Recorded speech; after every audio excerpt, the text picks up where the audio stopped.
مسلم حکمرانوں نے اپنے اپنے عہد حکمرانی میں مسجد نبوی صلی اللہ علیہ وآلہ وسلم اور اس کے تاریخی مقامات کی تعمیر، توسیع اور تزئین و آرائش میں حسب توفیق حصہ لیا ہے، لیکن بہت کم لوگ ہی جانتے ہیں کہ مسجد نبوی صلی اللہ علیہ وآلہ وسلم کے داخلی دروازوں کی تعداد 100 سے زائد ہے، اور داخلی دروازوں پر نصب کوئی بھی گیٹ سعودی عرب میں تیار نہیں کیا گیا۔ اس میں استعمال ہونے والی لکڑی دنیا کے مختلف ممالک سے درآمد کی گئی۔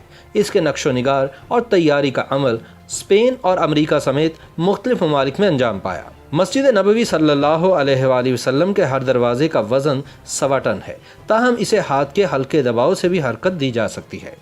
تاریخ پر نظر دوڑائی جائے تو یہ بات سامنے آتی ہے کہ اسلام کے ابتدائی دور میں مسجد نبوی کے 3 دروازے تھے۔ اس کا ایک دروازہ جنوبی سمت میں تھا، جہاں بیت المقدس کی طرف رخ کر کے نماز ادا کی جاتی تھی۔ دوسرا دروازہ باب النبی مسجد نبوی کے مشرق میں تھا، اسے باب عثمان بھی کہا جاتا تھا، پھر یہ باب جبریل کے نام سے مشہور ہوا۔ جبکہ تیسرا دروازہ باب عاتقہ مسجد نبوی کے مغرب میں تھا، اسے باب عاتقہ اس وجہ سے کہا جانے لگا کیونکہ یہ حضرت عاتقہ بن عبداللہ بن یزید بن معاویہ کے گھر کے قریب واقع تھا۔ ان دنوں یہ دروازہ باب رحمہ کے نام سے مشہور ہے۔ مسجد نبوی کے بڑے دروازے صرف 10 ہیں۔ خلیفہ دوم عمر بن خطاب رضی اللہ تعالی عنہ کے زمانے میں مسجد نبوی میں 3 دروازوں کا اضافہ کیا گیا۔ خلیفہ سوم حضرت عثمان بن عفان رضی اللہ تعالی عنہ نے دروازوں کی تعداد میں کوئی اضافہ نہیں کیا۔ البتہ عباسی خلیفہ المہدی کے دور میں مسجد نبوی کے دروازوں کی تعداد 24 ہو گئی۔ 8 دروازے مغرب کی جانب، 8 مشرق کی جانب، 4 شمال اور 4 جنوب کی جانب بنائے گئے۔ مملوکی سلاطین کے زمانے میں مسجد نبوی صلی اللہ علیہ وآلہ وسلم کے بیشتر دروازے بند کر دیے گئے، البتہ 4 بڑے دروازوں یعنی باب جبریل، باب النساء، باب السلام اور باب الرحمہ برقرار رکھے گئے۔ مسجد نبوی میں پہلی سعودی توسیع کے موقع پر یہ 4 دروازے برقرار رکھے گئے، البتہ مشرق کی جانب باب الملک عبدالعزیز، مغرب کی جانب باب الملک سعود بنائے گئے۔ علاوہ ازیں مسجد نبوی کے شمال میں باب عثمان، باب عمر، مغرب کی جانب باب الصدیق کا اضافہ کیا گیا۔ 1408 ہجری میں مشرق کی جانب ایک اور دروازے کا اضافہ کیا گیا جسے باب الوقی کا نام دیا گیا ہے۔ مختلف ادوار میں مسجد نبوی صلی اللہ علیہ وآلہ وسلم کی توسیع کا عمل جاری رہا، یہاں تک کہ موجودہ سعودی خاندان سے تعلق رکھنے والے حکمران شاہ سعود بن عبدالعزیز آل سعود نے مسجد نبوی کے 5 مزید دروازوں کے قیام کے ساتھ مزید توسیع کی۔ ان کے دور میں مسجد کے 10 مزید دروازے بنائے گئے، ان میں 3 داخلی دروازے شامل ہیں۔ انہیں باب الملک، باب عمر بن خطاب، باب عثمان بن عفان، باب عبدالعزیز، باب المجیدی کے ناموں سے یاد کیا جاتا ہے۔ بعد ازاں خادم الحرمین شریفین شاہ فہد بن عبدالعزیز نے مسجد نبوی کی شمالی، مشرقی اور مغربی سمت میں توسیع کروائی اور مزید کئی دروازے بھی شامل کیے۔ شاہ فہد نے مسجد نبوی میں توسیع کرائی تو انہوں نے نئی عمارت میں دروازوں کا اضافہ کر کے ان کی تعداد 85 تک پہنچا دی۔ سن 1415 ہجری میں مسجد نبوی کی قدیم عمارت کے جنوب میں ایک دالان تعمیر کیا گیا جس میں 7 دروازے بنائے گئے۔ سعودی عرب آنے والے زائرین مدینہ منورہ جاتے ہیں تو مسجد نبوی کے دروازوں کے دلکش ڈیزائن سے متاثر ہوئے بغیر نہیں رہ پاتے۔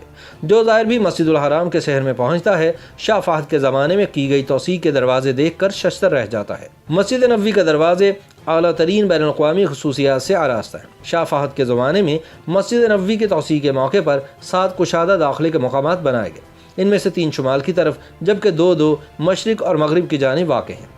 ہر داخلہ گاہ کے 7 دروازے ہیں، ان میں 2 فاصلے پر بنائے گئے ہیں جبکہ ان کے درمیان 5 دروازے رکھے گئے ہیں۔ ایک دروازے کی چوڑائی 3 میٹر جبکہ اونچائی 6 میٹر اور موٹائی 13 سینٹی میٹر سے کچھ زیادہ ہے۔ ہر دروازے کا وزن 1.25 ٹن ہے اور ہر دروازہ ہاتھ کی معمولی حرکت سے ہی کھلتا اور بند ہو جاتا ہے۔ ان دروازوں کی تیاری میں 1600 مکعب میٹر سے زیادہ ساج کی لکڑی استعمال کی گئی ہے۔ ہر دروازے میں 1500 سے زیادہ منقش زرعی ٹکڑے دائرے کی شکل میں نصب کیے گئے ہیں جبکہ دائرے میں محمد رسول اللہ صلی اللہ علیہ وآلہ وسلم تحریر ہے۔ مسجد نبوی کے دروازے 1 سال میں تیار کیے گئے جبکہ تیاری کا کام دنیا کے کئی ممالک میں انجام پایا۔ فرانس میں سنہرے تانبے کا کام کرایا گیا اور ساج کی بہترین لکڑیاں امریکہ لا کر نصب کی گئی۔ وہاں سے دروازے اسپین کے شہر بارسلونا منتقل کیے گئے، انہیں اسپیشل بھٹیوں میں رکھ کر 5 مہینوں تک خشک کیا گیا اور پھر لیزر سے کام کرنے والی مشینوں کے ذریعے انہیں کاٹا گیا۔ ان میں تانبے کے ٹکڑے لگائے گئے، پھر انہیں چمکایا گیا، آخر میں ان پر سونے کے پانی کا رنگ چڑھایا گیا اور پھر ان ٹکڑوں کو دروازوں میں فٹ کیا گیا۔ مسجد نبوی صلی اللہ علیہ وآلہ وسلم کے دروازوں میں دنیا کے مختلف ممالک سے درآمد کردہ اعلیٰ درجے کی لکڑی استعمال کی گئی۔ مسجد کی انتظامیہ ان دروازوں کی دیکھ بھال اور اصلاح و مرمت کا باقاعدہ نظام الاوقات مقرر کیے ہوئے ہے۔ ان کی صفائی اور انہیں چمکانے کا کام انتہائی مہارت سے سر انجام دیا جاتا ہے۔